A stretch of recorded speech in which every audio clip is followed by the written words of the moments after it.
रंजन में आपका स्वागत है। मेरी कोशिश है कि आपको कुछ ऐसा परोस सकूं जो राजनीति की शोर और राजनीति की घेराबंदी से अलग आपको बड़ी आसानी से राजनीतिक, सामाजिक, सांस्कृतिक हर पहलू से बाखबर रखे।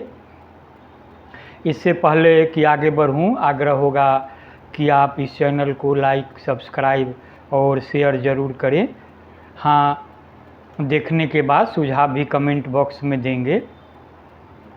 तो आगामी लोकसभा चुनाव और बिहार की चर्चा के तहत चिराग पासवान की राह और मंजिल की पहली कड़ी में मैंने फरवरी 2005 में 19 सीटों के साथ रामविलास पासवान के किंग मेकर बनकर उभरने में वोटों की गोलबंदी, सत्ता की चाबी लेकर घूमने और ताला गायब हो जाने, फिर इस स्टैंड की वजह से लोजपा और रामविलास की राजनीतिक सेहत पर पड़ने वाले प्रभाव पर मंथन किया था।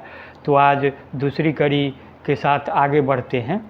इससे पहले यह कहना ज़रूरी है कि बिहार चुनाव की दास्तान राजनीति के अनूठे प्रयोगों से भरी है।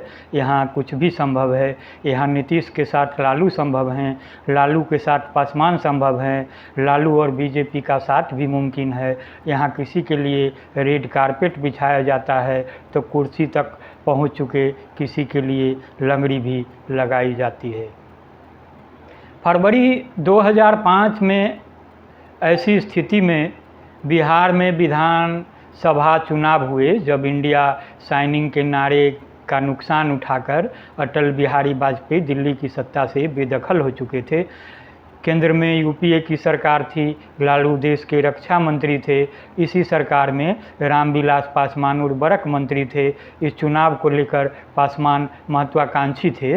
उन्होंने अलग चुनाव लड़ने की घोषणा कर दी। यानी दिल्ली में तो वे लालू प्रसाद के साथ मनमोहन सिंह की कैबिनेट में मंत्री थे, लेकिन बिहार में लालू के खिलाफ ही अपने उम्मीदवार उतारे। रामविलास पासवान ने केंद्र में दोस्ती का फर्ज, कांग्रेस से जो दोस्ती का फर्ज था वह यहाँ निभाया। उन्होंने कांग्रेस के खिलाफ तो उम्मीदवार नहीं उतारे, लेकिन आरजेडी को तगड़ी चुनौती दी। 2005 के विधानसभा चुनाव में रामविलास पासवान की पार्टी 178 सीटों पर चुनाव लड़ी। लालू यादव की पार्टी 210 सीटों पर। दिल्ली में बिग ब्रदर कांग्रेस यहाँ जूनियर पार्टनर की भूमिका में थी। उसने 24 उम्मीदवार उतारे। यह लोजपा का पहला चुनाव था जो बिहार की राजनीति को सिरे से बदलने वाला साबित हुआ।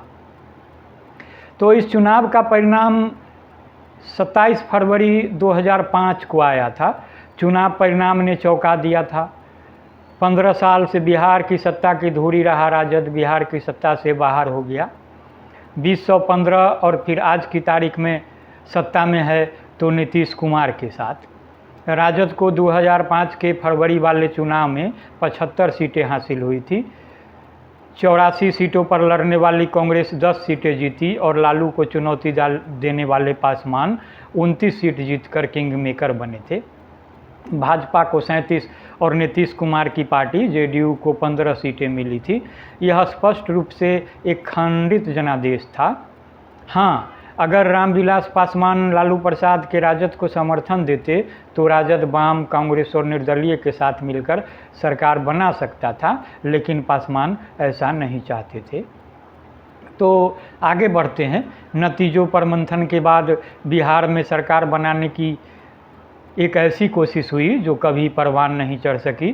त्रिशंकु विधानसभा में रामविलास पासवान 29 विधायकों के साथ जिस किसी को चाहते सीएम बनाने की हैसियत रखते थे।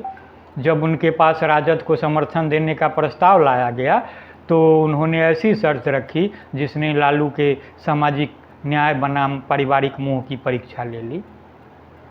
आपको शायद याद हो, रामविलास पासवान ने कहा था कि वे आरजेडी या किसी दल या गठबंधन को समर्थन तभी देंगे जब वे बिहार का मुख्यमंत्री किसी मुस्लिम को बनाएंगे। ये एक ऐसा प्रस्ताव था जिसने लालू प्रसाद यादव को संकट में डाल दिया, साथ ही लालू यादव के कथित मुस्लिम प्रेम का टेस्ट भी लिया।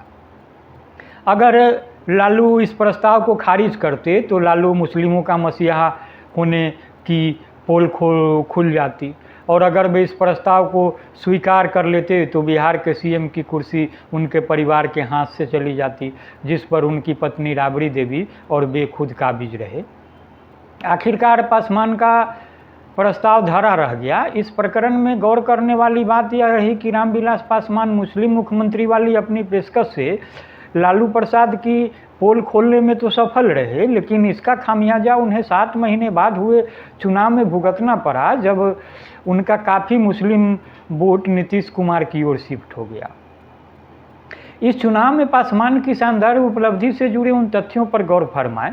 पासवान की पार्टी लोजपा के टिकट पर अधिकांश बाहुबली और महत्वाकांक्षी नेता जीत कर आए थे। सरकार बनने पर उन्हें काफ़ी उम्मीदें थी। मजमून यह कि पासवान को मिली ये ताकत उधार की ताकत थी। पासवान को अपने दलित मित्र समीकरण के बल पर ज़्यादा वोट नहीं मिला था। उन्हें कुछ बाहुबलियों और लालू कांग्रेस से नाराज सवर्ण समाज के दम पर वोट मिला था। जीतने वाले चेहरों में 22 भूमिहार, राजपूत और यादव बिरादरी के थे। तो जब सरकार बनने को लेकर महत्वाकांक्षा वाले विधायकों को लगा कि अब कुछ बात नहीं बन रही है और रामविलास पासवान की शर्त और जिद का अंजाम उनके लिए सकारात्मक नहीं है, तो सरकार नहीं बनता देख विधायक अधीर होने लगे। पासवान से मनोबल की कोशिश की गई, लेकिन वे डिगे नहीं। इधर लालू को भी राबड़ी के बजाय मुस्लिम चेहरा मंजूर नहीं था। लगातार हो रही देरी के बाद लोजपा में हलचल मच गई। पार्टी के कई विधायक नीतीश खेमे की ओर शिफ्ट हो गए।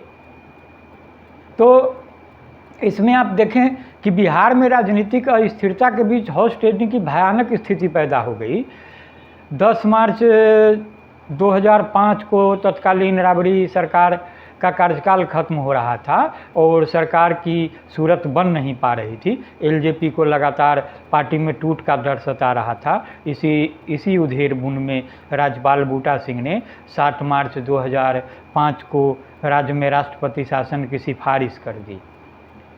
तो उस समय अपने राष्ट्रपति डॉक्टर एपीजे अब्दुल कलाम आज़ाद थे, जो विदेश की यात्रा पर थे और वे रूस में थे। रूस से ही फैक्स के जरिए डॉक्टर कलाम से राष्ट्रपति शासन पर सहमति ली गई थी और इस विधानसभा को भंग कर दिया गया था। इसके साथ ही बिहार में एक और चुनाव का मार्ग प्रशस्त हो गया था। अक्टूबर 2005 में हुए इस चुनाव ने लालू यादव की पार्टी के लिए बिहार में विपक्ष की सीट भी पक्की कर दी।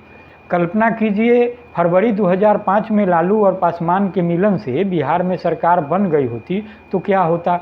तो शायद आज नीतीश कुमार अपने वर्तमान स्वरूप में नहीं होते।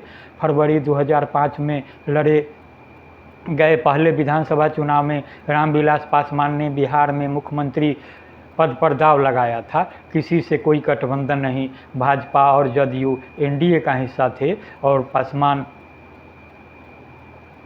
ने अकेले चुनाव लड़ा था। राष्ट्रीय जनता दल और कांग्रेस साथ थे। नीतीश कुमार ने रामविलास पासवान को मुख्यमंत्री पद की पेशकश भी की थी, जिसे अस्वीकार करते हुए एक मुस्लिम को राज्य का मुख्यमंत्री बनाने की शर्त रखी थी। तो कल हम चर्चा करेंगे रामविलास पासवान की जिद की वजह से अक्टूबर 2005 में हुए मध्यावधि चुनाव की, उसमें लोजपा की स्थिति की और फिर आगे की सफ़रनामे की। तो बस आज इतना ही। मुझे उम्मीद है कि आप इसे लाइक, सब्सक्राइब और शेयर ज़रूर करेंगे। हाँ, कमेंट भी तो देंगे ही। तो नमस्कार।